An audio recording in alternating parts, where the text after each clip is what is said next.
top of our family. Right? Hey guys. Welcome back to Swords and Stripes and Underguard Project. This is kind of like a shared duo podcast introduction because we're excited to share it with both of our audiences, and there's a lot to talk about. But we're only going to do a small snippet today to just give you a quick rundown of what we hope to be talking about this coming up podcast, okay? So, I want to start with the beginning, right? When we pledge allegiance to the flag, we say one nation under God, which, by the way, there's no comma, so remember that. No comma. No comma. One nation under God. Exactly. Not one nation under God, indivisible, right? It does seem like a really long pause when people say it in that cadence, and you're like, but it's all one thing. There's no comma anyway. There's no comma. If you read through it, you'll notice that there's no comma, and there's no comma for a reason. Anyway, that's one of the big things we want to talk about. Where does that come from? Under God. Because it hasn't always been in the Pledge of Allegiance. There's a long story to it. So today we did something exciting. Where did we go today? Okay, so yeah, like Jen said, we're gonna package this whole thing up and have a whole podcast dedicated for like all the Pledge of Allegiances, where they came from, what it's all for, and all that other stuff. But we just came back from the Sons of the American Revolution national headquarters in Kentucky. We were so lucky to be that close to it. It was just a couple hours away, so it wasn't that big of a deal. But it was the records. The reason why that's important is because all of the records that were contained with Sons of the American Revolution are limited to its members. Well, there's only 37,000 members today, which is considerably less than what it used to be. But I was just talking to the archivist last week, and she said, well, we're actually going to make them now public so that more people can access them. This is new, guys. This is so providential. Yes, it was really providential because I was just calling around to find out, to track down the Louis Albert Bowman story, to get to know the family, and it was providential that we called them. Hang on, the girls are doing hands there. Thanks, girls. Okay, let's pay attention, okay? Love you. So they all want to be a part of it. Yeah, they all want to be a part of it. That's okay.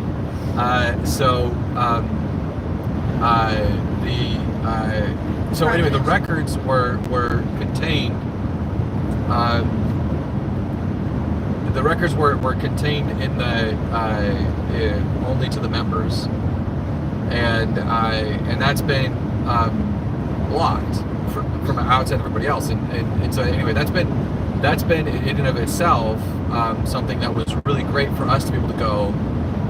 And the guy said that they would, or the lady said that they would be able to make those records public. And they made the decision to do that yesterday, but it's going to take a long time for them to be public. And so it's not just an overnight thing. So they're in the process of doing that. But as well, when we went, some of the records that we were able to have access to came from their archives. Stuff that not even the members can see, unless, of course, you go on site. You guys, she went to the basement. Yeah. Got some really cool stuff. So we have some really cool stuff to share with you guys. Old, brittle books that you're like, oh, that's old stuff. 1888 stuff. It was really, really super cool. Why that's important? Because again, we'll talk about the details in a little bit or on the next podcast, but the Sons of the American Revolution are the ones that are attributed to the Pledge of Allegiance adding under God to the Pledge of Allegiance, right? So adding under God between one nation and indivisible, one nation under God, indivisible. And again, the story is a guy named Louis Albert Bowman out of Chicago, just a dad, recognized what time it was in our nation, and decided that our nation is unique because our nation needs to be under God. And so he started saying the Pledge of Allegiance with his family, with under God inserted. And then he said that, or suggested that they do that at the Sons of the American Revolution one of the meetings that they had. This is when it was kind of in its heyday, so it had a lot of members, brick and mortar, all that other stuff. And then it caught on, and the Daughters of the American Revolution picked it up, and a lot of other members picked it up, a lot of other Kiwanis Club, Lions Club, all those other places picked it up. And then it went through Congress, and by 1954, it became the first official Pledge of Allegiance. So we have the Sons of the American Revolution and the Daughters of the American Revolution to thank for first of all, having an official Pledge of Allegiance, and then second of all, making it a national pledge. Making it a national pledge, making it official, and having under God as whoa, there's some stuff on the road. Making under God part of the official Pledge of Allegiance. So it was really great. We got to see a lot of really cool records, and the whole place was really awesome. What was your favorite part of the place? Honestly, there were so many different categories of families from different states. There were archives of Civil War history, American War history, all the different categories you could think of. Okay, not all, but a lot of them. It was a very vast collection of genealogical history, and I'm actually quite excited because they even had Mayflower descendant history, and I was like, I want to spend a lot of time here. Yeah, it was really, really super cool. Like when so we took the kids, and they're little rambunctious right now because they've been spending a lot of time in the car. Well, and totally then we were in the library. Yeah, so exactly. And so that was kind of the point. Well, and that we were like, okay, kids, like before the Bible was the Bible, what did it look like? Right? It looked like this room, which is a bunch of just historical records everywhere. And they're broken up into a variety of different types of records. Some of them are explicitly, these are the revelations of God. Some of them are just historical. They're just all over the place. That's what the Bible looked like before it was the Bible. So you are in a room that holds not just books, but historic records of what is happening with mankind in the U.S. Not the whole thing. I totally get it. I'm not going that far. But I'm just saying this is what it would have looked like before that. So, and to speak to that, sorry. No, go ahead. Think about it. If you were able to have a chance to go into that room where even the Bible was compiled, right, to look at the original text and to be able to see what they omitted in order to make the compilement, this is the idea of what we're looking at. We're looking at everything. You get to see it all firsthand. Now, the problem with today's culture, I guess, the culture that they want you to understand is they want to change history. They want to doctor the way it was told or doctor the way that it looks now. And you can't really go back and look at the original documents. But if you can go to them firsthand, like I know the American Journey Experience has a ton of those kinds of documents, and a lot of these societies do. So that's why it's really important to go get your hands on the original documents to see the truth for yourself. That's where the real research can happen. The internet can lie boldly to your face, whereas original documents, they can't be doctored. It was really interesting. Just on that, it was really interesting because as we were going through, we knew what we were looking for.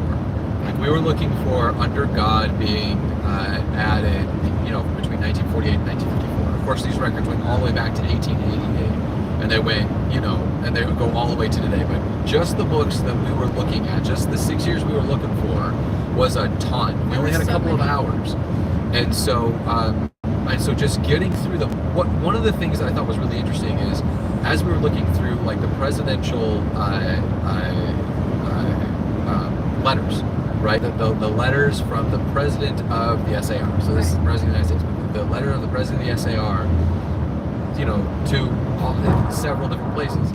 A lot of them seem very normal. A lot of them seem very administrative. There's a lot of really boring, like irrelevant stuff, right? But when we found what we were looking for, we were like, this is really cool. And that's just really a reflection of the way that our lives work. We read the Bible, we read scriptures, and we read scripture stories, and we see these snippets, and we're like, my gosh, that's really cool. And my snippet, I hope that my snippet every day is like this snippet. I hope my every day is like these, like that that story of Samson and the stories of and I want them to progress all the time like that. As I was looking through all of these records, I'm finding a considerable amount more of boring stuff, normal everyday stuff, than we are of amazing, crazy, interesting stuff. And how much like our life that really is, to be able to say, yeah, but it's important to go through and grab what's important, what's relevant. First of all, it's important to capture everything. But second of all, it's important to grab what's relevant, what's significant, and it's really showing God's power and presence in reality, right? Like what the miracles of God, showing history as His story, not just our story, right? The history really should be looked at in a providential way, because that's what's important. The rest of the stuff that we're flipping through is just like, yep, I talked to this guy and he said this, and I talked to this guy and he said that, and you're like, that's not relevant. And to a point, it's not relevant at this point, at this exactly. moment, but you don't know if it will become relevant later. So that's the important part about journalizing your own life, right? You want to make sure that you are documenting everything that happens in your life, maybe not everything, but a good amount of it, because you don't know what's going to be important later. You don't know if you would have lost truth in your history. Like if you were to forget your great uncle's name and nobody else knows it. You know what I'm saying? Like, I mean, it's totally I think what you're talking about is like there's so much that wasn't said in the history that as we're going through the records, you just know. Like it's just assumed. There's so much about that. We'll get into this in the actual podcast, but there's so much that's just assumed from the time period that they're just kind of talking about and everybody's aware of. Yeah. It made it difficult to try to find specific things, because when you looked at it, you're like, wait, what? Oh. And so you're looking at history from the lens that they wrote it in. Right? And you have to understand that first before you totally get into it. Right. And so as you're looking at it, you're seeing it the perspective that they're living in. And when you grab the history and you pull the history into that which is relevant, you have to understand that it's a part of history. That is not all the history. Right. But again, when you're in that room and you're going, okay, well, what if this is important, right? It all can't be important in this moment. And you go to pull it out, what would be the most impactful thing to share? Well, the most impactful thing to share would be that which God's dealing with man. Hence, that's why we should see history from a providential perspective. I'm going to flip you guys around for a sec.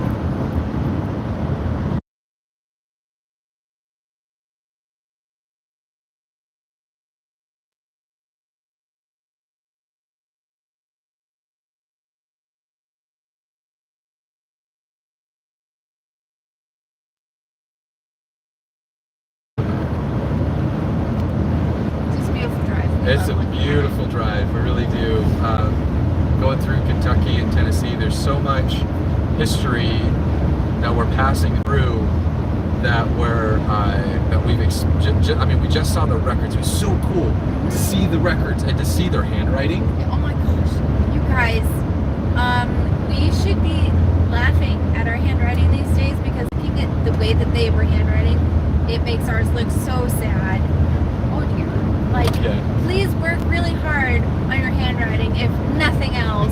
Okay, maybe not nothing else, but please work on your handwriting. Seriously though, like I need to really work on mine, and I feel like I'm better at the two, but I still need so much more. I know. Jen's handwriting is better than mine. All y'all, the cards that you get, like your thing was paid forward by the so and so family. We get the family that gets the family that pays forward the compacts, right? They send us the stuff, and it's, they don't sign it. Jen's the one that writes it, right? Yeah. My handwriting's too bad for that. Sorry. Yeah, my handwriting's way too bad for that. They pay it forward, don't get me wrong, but they don't sign every card, right? But that's Jen's beautiful handwriting that does that. Mine's nowhere near it. Now, I think we're over the whole idea of typing and digital ding ding ding ding. Like there's just so much personality that is portrayed through someone's handwriting. It was you can see that it's a person that's writing, And as well, going from one letter to the next, the sense of size of letters. Somebody's writing a letter, and clearly this is one of the drafts of the letters that they've written. So they've chosen the words carefully, and they've decided what words they're going to write, and then they go to write the letter, and it's going to be one of the final things of the letter. And so they're choosing the spacing of how big to write words and how small to write them and stuff. And you can see that somebody, they had lined paper. Exactly. They didn't have lined paper necessarily, and two, that wasn't part of it.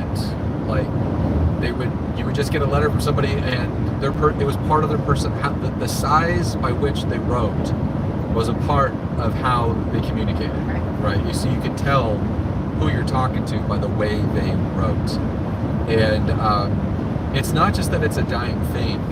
It's something that's extremely important to be able to communicate, because we're people, like we're humans, and so we're all individually unique, created by God, and using typing, texting, and typing, that just takes away so much for the sake of efficiency, right? Whereas the records that's kept over 100 plus years that we were able to see, right, almost it's like 150 years, was all of the individual letters were kept, and again, their personalities were shown through their handwriting.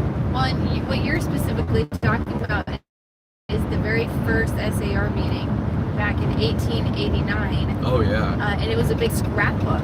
Oh, you should see the binding. The binding, and we'll show you in the podcast later, but the binding's falling apart. It's so brittle. But all of it is truly, really exciting. We don't want to tell you everything right now. We want to save some of it for our podcast, so we'll probably wind down here. But we want to get you as excited as we are about this stuff. Well, that's the thing too, is there's a lot that's not going to be in that podcast, but because it's going to be a lot of the lessons and things. But we did want to share with you kind of stuff that's top of mind right now, the types of things that we learned, the reason why we need to preserve our history and hold on to them. And here's the bottom line. God makes families. Families make nations. And we say that for a reason. It's not that families make up nations. Like, families are a part of nations, or families are support, or nations are made up of families. That's not what we're saying. Families make nations. We create the nation that we are in.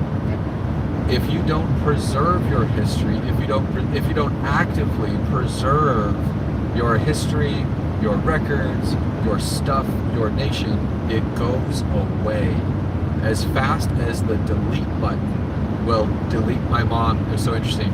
My mom, she was like, she's doing homeschool, she's doing some homeschool with the kids and writing down some unit studies. And she's been working really hard on a 95-page document of unit studies. And, we might tell you guys about that later. But she made a mistake, and all of it went, it's gone, right? She backspace, boom, gone. And it's like all of her hard work for years is just gone, And that's as fast as our history can just be wiped away if we are not diligent and aware of how precious it really, truly, honestly is. There's so much of history that gets diluted just by reading in textbooks anyway. Like, even when you get your history accurate and you write it down in a textbook, you still need to type it. So you're missing the personality of the person, you're missing the time frame, you're missing the smell of the paper, you're missing the feel, the touch, the preciousness of it, the fragility of it. The older it was, the more fragile it was. The older it was, the more fragile it was, the more precious it seemed. The more you wanted to hold on to it, right? And throughout the ages, as we got into like typewritering, like typing letters and things, that became more like, it became a little bit more standard, right? It became more about information rather than what you're communicating. And so, guys, we make the nation what it is to become. We're not just, America is not just made up of families. America is what families make it to be. And there are few stories that share that quite like the Pledge of Allegiance, the sacrifices that were made, The whole under God story. The whole under God story. Our nation is a nation that is under God if we allow it to be. But frankly, I don't think that God wants it to be any other way. And I don't think he'll allow it to be any other way for too long. So, anyway, what else did you want to talk about? That was the majority of it, honestly. I'm really excited about what we have to talk about, and you don't want to lose this history, and the less we talk about it, the more it will be forgotten. Along with documenting everything, you got to make sure that it's